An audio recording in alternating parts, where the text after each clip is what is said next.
Shalom Bapak Ibu Saudara-saudari yang dikasihi dan diberkati oleh Tuhan kita Yesus Kristus.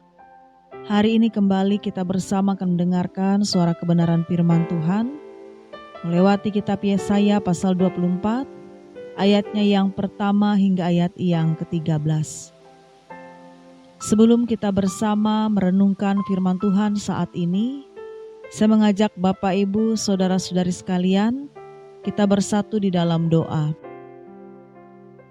Tuhan Allah yang Maha Kuasa, Engkau pencipta langit dan bumi. Pada pagi, siang, malam hari, kami boleh datang ke hadapan-Mu dengan hati yang rindu untuk mendengarkan suara-Mu. Terima kasih karena Engkau sudah memelihara kami hingga saat ini. Dan kami percaya karena kasih dan rencana-Mu yang indah, segala sesuatu yang baik diberikan dalam hidup kami. Ya Roh Kudus, bukalah telinga dan hati kami, supaya setiap firman yang kami dengar hari ini dapat kami mengerti, dan terlebih dapat kami lakukan dalam setiap kehidupan kami. Jauhkan segala gangguan pikiran kami yang tidak menentu. Engkau menenangkan hati kami agar fokus tertuju hanya kepada Engkau. Di dalam nama Tuhan Yesus Kristus, kami bersama akan mendengarkan suara kebenaran firman ini. Amin. Yesaya pasal 24 ayat yang pertama hingga ayat yang ke-13 diberi judul bagi kita, Dunia berguncang, iman runtuh. Bapak Ibu Saudara-saudari yang dikasihi Tuhan, hari-hari ini ketika kita bangun, menyalakan televisi atau membuka ponsel kita, dan yang kita lihat ada begitu banyak berita bencana, baik itu gempa besar, badai di samudra, kebakaran hutan, kota-kota hancur, ekonomi runtuh peperangan. Orang-orang berlarian mencari tempat aman, tapi kemanapun mereka pergi tidak ada yang benar-benar aman.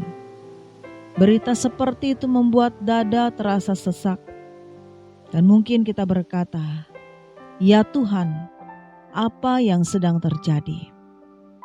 Tetapi inilah kabar baiknya.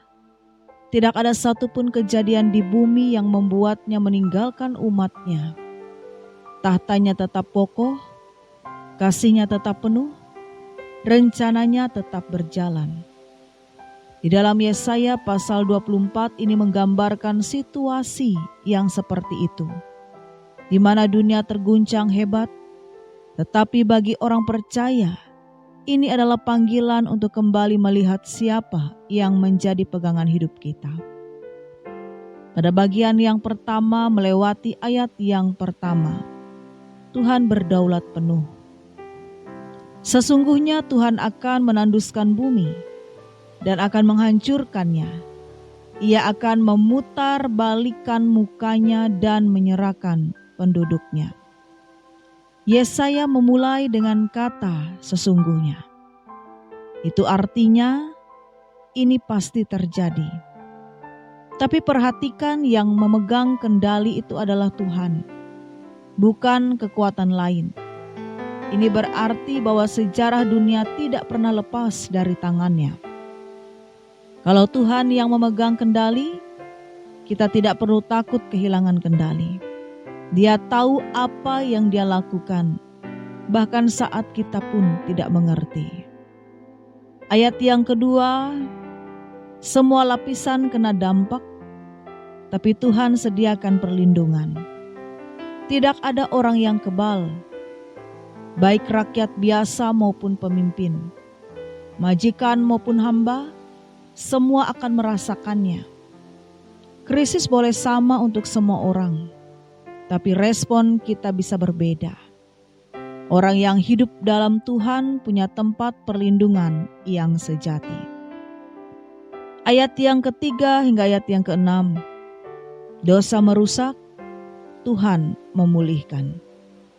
Yesaya menegaskan bahwa bumi menjadi najis karena pelanggaran manusia. Tapi di balik itu kita tahu bahwa Tuhan adalah Allah yang memanggil umatnya kembali kepada pertobatan dan pemulihan. Setiap badai adalah undangan untuk pulang. Tuhan tidak ingin menghancurkan kita, Dia ingin memulihkan kita. Ayat yang ke-7 hingga ayat yang ke-9. Dunia kehilangan hiburan, orang percaya tetap punya sukacita. Hiburan dunia bisa hilang, tetapi sukacita sejati tidak bisa dicuri. Yesus berkata dalam Yohanes pasal 16 ayat yang ke-22, sukacita itu tidak seorang pun dapat merampas daripadamu. Sukacita kita tidak bergantung pada situasi, tetapi hubungan kita dengan Tuhan. Ayat yang ke-10 hingga ayat yang ke-12. Saat dunia sepi, Tuhan memperdalam iman. Yesaya melukiskan kota yang sunyi. Keadaan ini pernah kita alami di masa pandemi. Jalan sepi, sekolah dan gereja ditutup. Tapi justru dalam kesunyian itu, banyak orang mulai berdoa kembali, membaca Alkitab, dan merasakan damai Tuhan. Pesan positif melewati ayat ini. Keheningan kadang adalah cara Tuhan berkata, anakku, aku rindu bicara denganmu. Ayat yang ke-13, sisa yang setia selalu ada. Yesaya melihat ada sisa umat yang tetap memuji Tuhan. Mereka bukan yang paling kuat secara fisik, tetapi yang paling teguh hatinya. Tuhan selalu punya umat yang setia, dan kita bisa memilih untuk menjadi bagian dari mereka. Bagian yang kedua, 3 pesan pengharapan untuk kita. Yang pertama, kita punya Tuhan yang tidak terguncang. Dunia bisa berguncang, tapi Tuhan kita sama seperti kemarin, hari ini, dan selamanya. Yang kedua, kita bisa bangkit lebih kuat dari krisis. Krisis adalah kesempatan untuk membangun iman yang lebih kokoh. Yang ketiga, kita dipanggil untuk menjadi pembawa pengharapan. Di saat dunia lagi cemas, kita bisa menjadi sumber penghiburan. Bapak Ibu Saudara yang dikasihi Tuhan, ada ilustrasi dalam kehidupan nyata. Adakah yang pernah membaca kisah tentang seorang wanita di Jepang yang kehilangan rumahnya saat tsunami tahun 2011? Semua yang ia miliki hanyut. Tapi ketika diwawancara, ia berkata, saya kehilangan semuanya kecuali iman saya kepada Tuhan. Dan itu sudah cukup untuk memulai lagi. Kata-kata seperti itu terdapat di dalam Yesaya pasal 24 versi modern. Badai boleh datang, tapi iman yang tertanam di dalam Tuhan membuat kita bisa berdiri lagi. Langkah nyata yang bisa kita lakukan, bangun pondasi iman setiap hari, melewati doa firman dan ibadah bersama. Latih hati untuk tetap terus bersyukur. Bahkan di tengah masalah, selalu ada alasan untuk mengucap syukur. Bagikan pengharapan. Jadilah penghiburan bagi orang lain dengan kata-kata dan tindakan. Bapak Ibu Saudara, di dalam Yesaya pasal 24, ayat yang pertama hingga ayat yang ke-13 ini mengingatkan kita. Dunia memang akan berguncang, tapi iman kita tidak harus ikut runtuh. Mari kita pulang hari ini dengan hati yang dikuatkan, iman yang diteguhkan, dan tekad untuk menjadi bagian dari sisa yang setia.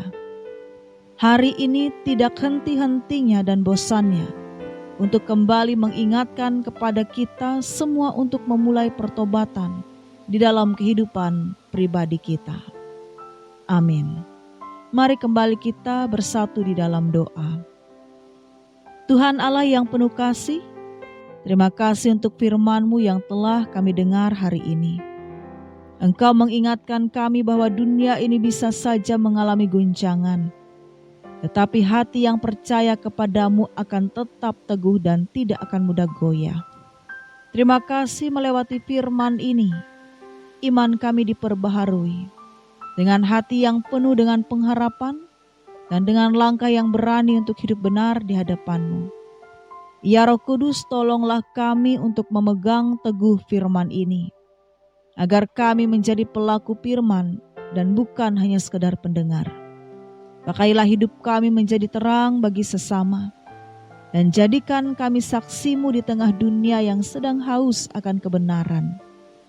Berkati keluarga kami, pekerjaan kami, studi kami, dan semua yang kami lakukan, supaya nama-Mu dimuliakan dan kami serahkan seluruh hidup kami hanya di dalam tangan pengasihan-Mu. Di dalam nama Tuhan Yesus Kristus, kami berdoa dan senantiasa mengucap syukur. Amin.